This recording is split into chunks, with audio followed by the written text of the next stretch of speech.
Hristos a înviat. Hristos a înviat. Răspundeți toți, Hristos a înviat. Amin. Dear friends, Christ is risen. We were delighted to learn that our YouTube channel has just passed 50,000 subscribers. We would like to thank you warmly for your generous support.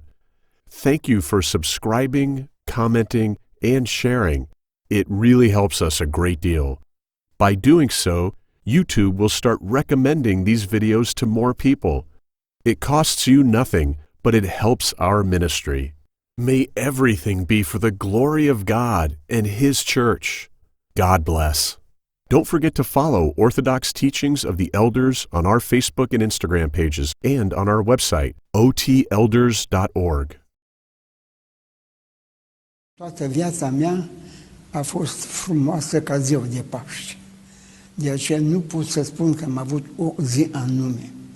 Am avut o zi poate mai grea, când eram la mănăstire la Roia și eram sub ocupație străină și era viața foarte, foarte grea din punct de vedere material.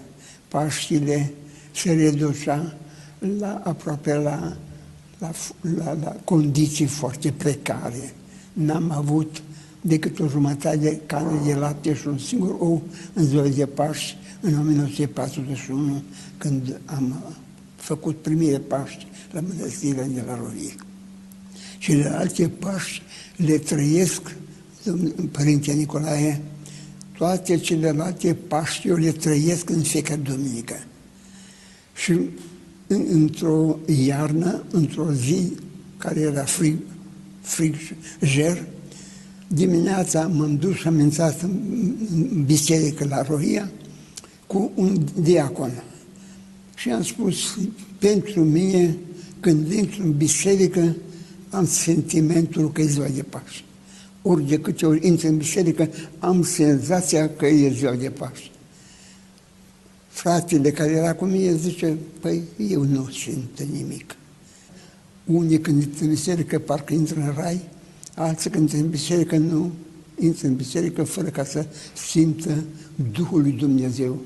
Pentru că în oricare biserică ortodoxă e plină de Duhul lui Dumnezeu. Fiecare biserică, oricât e de modestă, oricât e de frumoasă, biserica e plină de Duhul lui Dumnezeu. E plină de atmosferă pascală întotdeauna.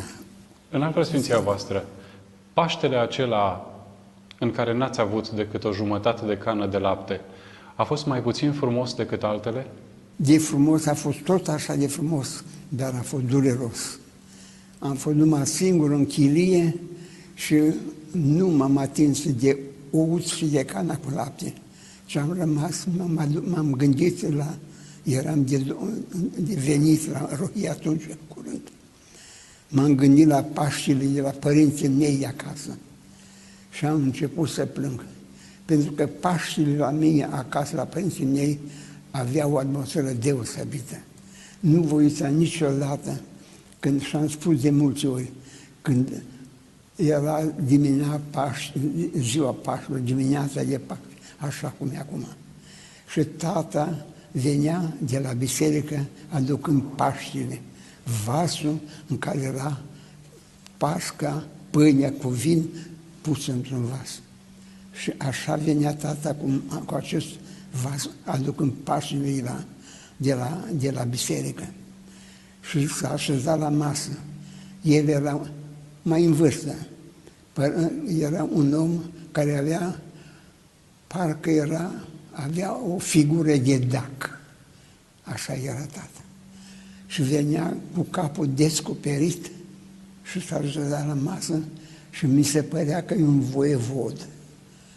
Și zicea împreună cu mama și cu familia, zicea Hristos a înviat și parcă se făcea lumină în toată casa când tata spunea Hristos a înviat.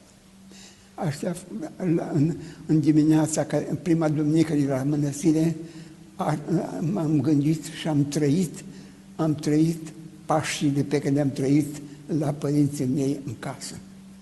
Hristos a înviat. Hristos a înviat. Răspundeți toți, Hristos a înviat. Amin.